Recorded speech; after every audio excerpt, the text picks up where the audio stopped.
Me, I'm a roughneck. Well, I was a roughneck, 20 years ago. A little too old, too slow now. Besides, I got $1 now. I don't have to be a roughneck, you see. Married, got a nice home. Had to meet my wife. Hey, Mike. Her name's Maxine, but she likes to be called Mike. Mike! I guess she's busy out in the kitchen someplace. Besides, she doesn't hear very well. Shame, too. She's so pretty and everything. Well, you'll meet her. Sit down. I was saying I was a roughneck. Well, no, that doesn't mean exactly what you think it means. A roughneck is an oil field worker, specifically a guy in a drilling crew. Call them roughnecks like you call a section hand on the railroad a gandy dancer, a garage hand a grease monkey. Same time you work around a drilling crew for a while, you're going to be a roughneck in every sense of the word, boy. A derrick floor or a fourbleboard's no place for a guy with a bow tie. Because when you have to fool around with drilling holes that go farther down the ground than it is from the top of Pike's Peak down to sea level, sure they do. The time I was a roughneck, we got this one well down to 7,313 feet. That was a record. But last May, Pure Oil brought one in out in the Natrona Valley in Wyoming at 14,309 feet. That, friend, is almost 3 miles. Quite a hole, that, huh? Sure, I don't think there's an oil man in the world that don't wonder one time or another what's down there, besides rock and oil and gas. Oil that's made out of trees that died 20 million years ago. Oil that's made out of dinosaur bones. Oil that's maybe made out of the flesh and blood of men, maybe, that beat each other to death with a stone axe, ate saber-toothed tiger for lunch. Yeah, you get to wondering. You look at the cores that come up from way down there, and sometimes there's little shells, trilobites mostly, that was alive when Manhattan Island, where New York is, was under half a mile of ice. We found something once, me and Billy Grunwald, and something found us. I'll tell you about it. We were down to around 5,400 feet. We'd set casing. We began to get water, so we had to stop drilling and cement off.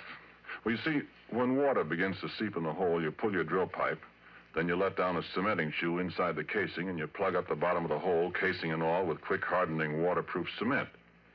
Then when it's hard, you drill through the cement and go on down, and the cement outside the casing at the bottom keeps the water out. Well, we had the drill pipe all pulled and cracked. The cement was setting, see, so we was shut down, waiting for it to harden. We'd been coring just before. Well, you see, a core drill is hollow, and as the bit digs down, it stuffs the drillings up inside it, so when you pull it out, you got a sample of the kind of stuff you're going through. And a geologist can tell a lot from that. So there's nobody around the rig except me that night. The rest of the crew's going into town. I was toasting some pork chops over the forge for my supper. I heard a car pulling up. Look out, it's Billy Grunwald, the geologist, and I give him a hello. Hi, Billy, come and have a pork chop. Hi, Porky. Where's everybody? They all went to town. I'm the whole crew. Yeah, I had 3 blowouts between here and Oxnard. Yeah, I wondered where you was. Ted said you'd be in here about 3. Yeah, I would have been, except for my tough luck. Oh, I'm dead. Yeah, hungry? Starved. Yeah, I got 7 pork chops. And bread. And some coffee, kind of. Swell. Yeah, I got a bottle in the car. We're going to have a banquet. Hey, where's that core? That's what I came up here to look at. Yeah, back there on the bench. Look at it after supper. Hey. What? Didn't you say you were all alone here? I thought I heard somebody talking. I don't see anybody. Keep an eye on that pork chop. You won't have any supper. Yeah, I'm watching it. Yeah, let me put the coffee on. Like so. When'd you finish cementing? This morning. Last tower only made about 10 feet of hole, so Ted shut down before we get flooded out of house and home. When'd you finish cementing? This morning. Last tower only made about 10 feet of hole, so Ted shut down before we get flooded out of house and home. Funny about that water. How? Oughtn't to be any at that level, according to my figuring. Well, there is. Is it salt? Sure, right out of the bottom of the ocean. That's funny. Well, maybe I'll be able to tell something from the core. Yeah, I hope so. Well, last core I looked at, I'd have sworn we were getting into shale. Ain't seen none yet. from the cuttings. That's funny. Here, your pork chop stub. Here, take some bread. Yeah, thanks. Oh, man. Good, huh? Yeah, put on another. I had 2 already before you come. Yeah, much obliged. Yeah, you never can tell what's down there. You get it all mapped and plotted out, all the straighter. And all you know is what comes out of the hole. Yeah. Yeah, I'd like to go down there sometime if I was little enough. Never get you down a hole. Yeah, you'd fit. You're skinny. I'll stay up here and look at the cores, Bud. Where is that one? Behind you. Over there. Oh. Well, I'll have a look at it. Well, why don't you wait till you finish your supper? I'm just going to look at it.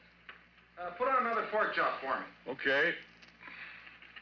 Well, I wish those screech owls would keep... What's the matter? Hey, wait a minute, Porky. Well, why did... Listen. What's eating you? You know, I'd have sworn there's somebody up there in that Fourbleboard. Ah, you're crazy. There's nobody up there. Getting against those stands of drill pipe. Ah, they're just rack crooked. One of them slipped. Come on back and eat your pork chop. Yeah. Yeah, I guess so. Only What's you so jittery about, Billy? Come on, eat your sandwich. Here. Yeah, well, thanks, Porky. I don't know. I'm just naturally that way, I guess. I'm always scared of the dark. Doggone it, I hate to be a baby, but I can't help it. Scared of the dark? Honest? Stupid, ain't it? Oh, I don't know. Everybody's scared of something. Me. Spiders scare the tar out of me. Black widows. Oh. I know how you feel, Billy. There another light over here? Yeah. Here. Ah. Oh. That's better. Hey, listen, Porky. Go out to the car and look in the left-hand door pocket and bring back that bottle, will you? That's what I need. Okay, kid. Okay. So I picked up a flashlight. I turned around and went outside. I found the car. And I got the bottle. And the floor of the derrick was all lit up, and when I saw a beam of light suddenly flash up toward the Fourbleboard, I laughed. Billy Grunwald and his ideas. Sure, I looked up. There wasn't a darn thing up there except the drill pipe racked against the fingerboard. Oh, this Fourbleboard. Well, you've seen oil derricks or pictures of them. Do you know that little platform that runs around the outside of the derrick about halfway up? Well, that's the Fourbleboard. Well, you see, drill pipe comes in lengths, and you handle them with several lengths screwed together so as to save time getting them in and out of the hole. 2 lengths is a double, 3 is a triple, 4 is a fourble. When you pull the pipe, you heist it up inside the derrick with a traveling block, which moves up and down from the crown block at the top of the derrick. Then when a fourble of pipe is pulled out, it's held in the rotary table. You break the joint with tongs, like a great big Stilton wrench, you see. Snub a cable that's fastened to the handle over the cathead on the drawworks, and that breaks the joint. Then you hold the tongs on the pipe, give the rotary table a few turns to unscrew it. You heist away with the traveling block and swing it over against the fingerboard, lean it against the derrick. The guy up on the Fourbleboard takes off the traveling block. You do it all over again till you got all the pipe out, you see? Well, there wasn't anybody up on the Fourbleboard except a screech owl, and it flew away. So Billy turned his light off, and I come on inside. And just as I come up the steps, he let out a yell. Yay! What's the matter? What's the matter, Billy? Hey, come here. Look here. Well, what's it? Look, Porky. My... Where did you find that? Now, listen, Porky, I give you my word. That was embedded in the core. Why, it couldn't be. I tell you it was. Look where I dug it out. You know what? That rock there comes from a mile underground. And it's been a mile underground for 1,000,000 years. And look at this. And I did look. And what he was holding was a gold ring. And it was all carved and filigreed just like jewelry. And there wasn't any kidding about it. It was real.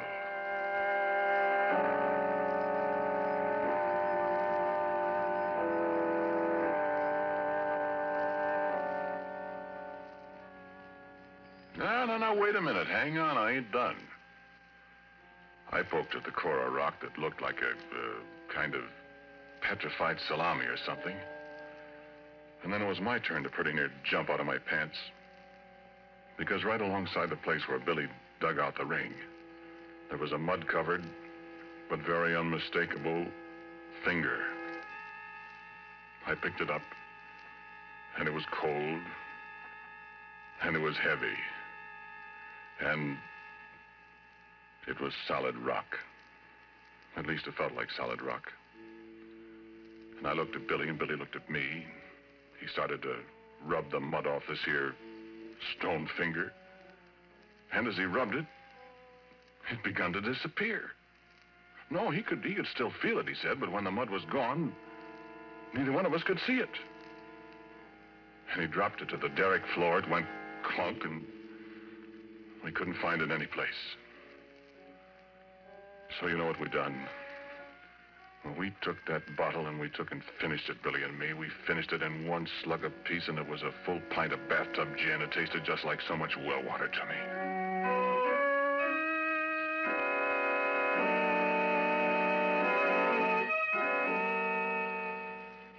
And then we sat down on the derrick floor and we looked at each other. We didn't say a word. My eyes got heavier and heavier. The last thing I remember was I heard some kind of noise that seemed to be coming up from down the Fourbleboard 80 feet above us. I shut my eyes a minute. I guess I went to sleep.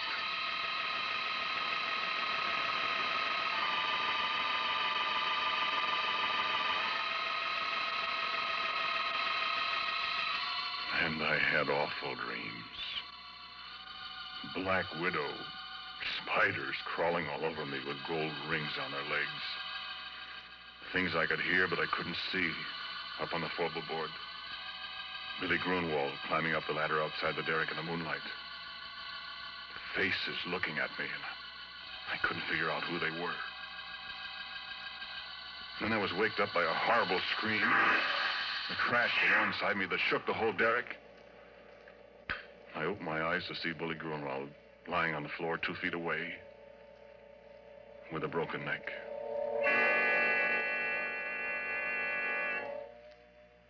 With a broken neck and his left hand, well, he put the gold ring on the little finger of his left hand, and the way his arms were spread out, his left little finger and the ring were gone.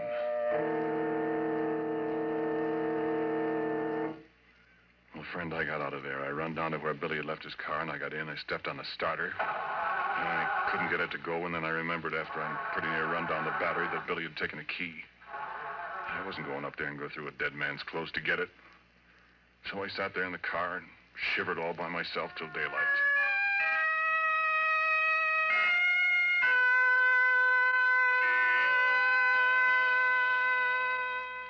And then Ted and the crew came. Afterwards, a state cop, and everybody in the world was asking me questions. Did you and Billy have a fight, Porky? I told you we didn't, Ted. But you had been drinking. We only had that little pint, Ted. Oh, what was he doing up on the Fourbleboard? Did you threaten him, and did he run up there to get away from you? Listen, cop, don't be a chump. Billy Grunwald and I were good friends. Then why'd you push him off the Fourbleboard? I didn't, I tell you. I wasn't up there. Oh, what did he go up there for? I don't know. I was asleep. How do you know he was up there? I didn't say he was. You said so. Besides, how would he break his neck if he didn't fall from way up there? Well, look, officer. I think it was just another accident. I mean, we haven't got anything on Porky, and personally, I don't believe he did it. Well, it's mighty mysterious. So it is. But we got work to do. Now, how about it? That cement's hard down there, and I want to start drilling again, and I'm short-handed. Will you let Porky stay here till I run in my pipe again, and, well, then you can take him and ask him questions till you're blue in the face. Well, Okay. Let's get rolling. You got steam up, Happy? I'm all set. All right. Porky, you go from the Fourbleboard. What? Not me, Ted. Oh, don't be such a boob. There's nobody up there to shove you overboard. You can put a safety line around you if you want to. And besides, you're getting paid to do what you're told. I've lost too much time already. Come on, get going.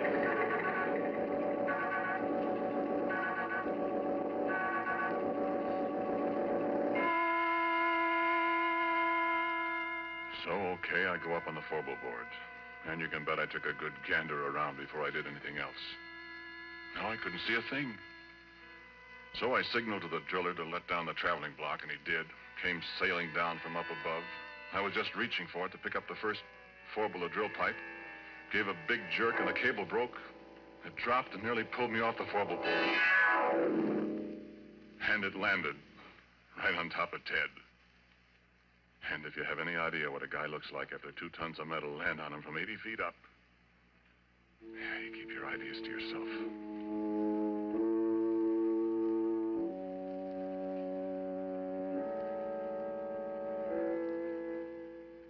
Well, that was enough. 2 accidents in a row. The whole crew quit. They wasn't going to wait for a third. And it was Ted's money that was paying off. There wasn't any more, and as far as I know, the abandoned derrick is still there. And that was 20 years ago. Oh, I forgot to tell you something. That traveling block was right in front of my face when it broke loose.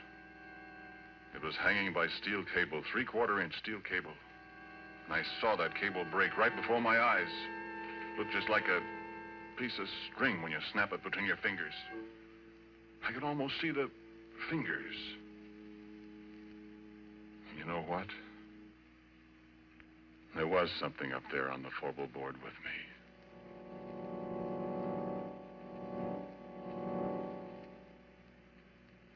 And so a couple of days later, I came back. I don't know if there's anything in the world as desolate, as dismal, as dead-looking as an abandoned oil well rig.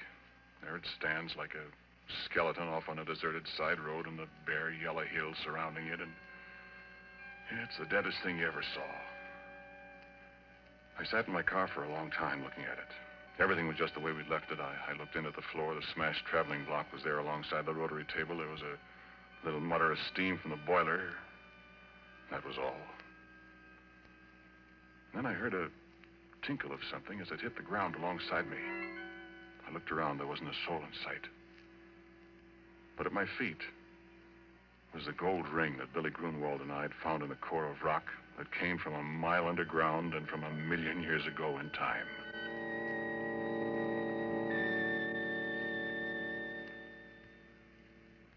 And I heard a little sound. The sound of a kid crying. And there wasn't any kid up there. And I heard it again, and it came from above my head, and I took out my revolver. I loaded it carefully. I started up the ladder to the Fourbleboard. No, there wasn't anything up there, nothing I could see. There was a voice crying. The voice of a little kid. And then there was a movement behind the rack of drill pipes, and I saw the pipe move, and I yelled, "Come out of there, whoever you are! Come out or I'll start shooting!" And the stand of pipe shivered, and I thought, what can it be that can handle that heavy pipe like jack straws? And then there was a crash.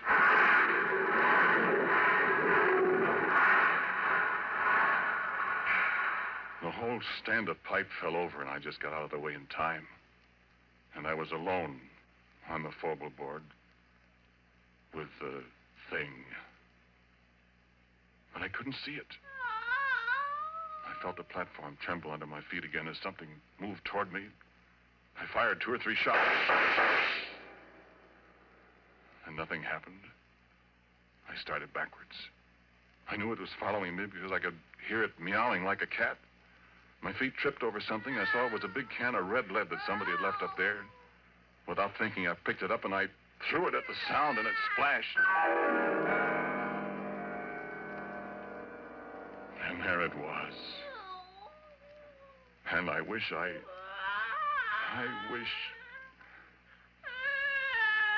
face of a little girl, frightened, crying with hunger and terror. Hands like a human being, and a finger missing from the left hand. And a body. Well, I'll tell you about that. I told you how I'm scared of spiders. But I knew where it came from. It had come from the bowels of the earth, come riding up on the drill pipe as we yanked it out of the well. Come to an alien world and was lost. It stood there dripping with red paint, blood red from head to foot like some horrible dream. And it put its hand on my arm. Its hand was stone. Living, moving stone. And it looked into my eyes and mewed like a lost kitten.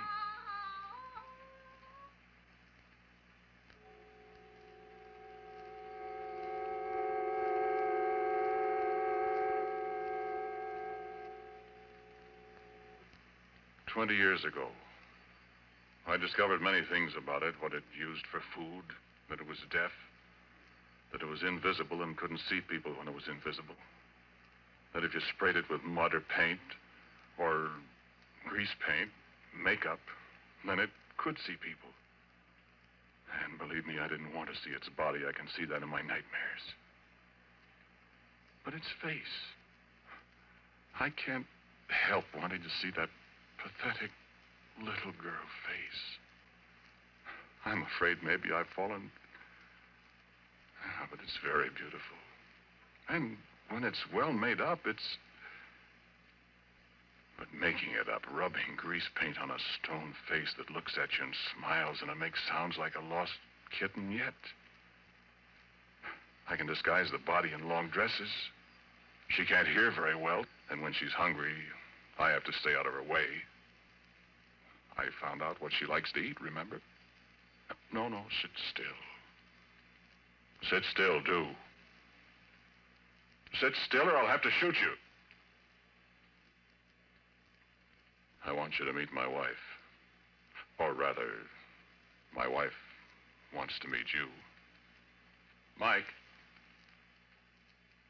Mike? There she is. Come on in, dear.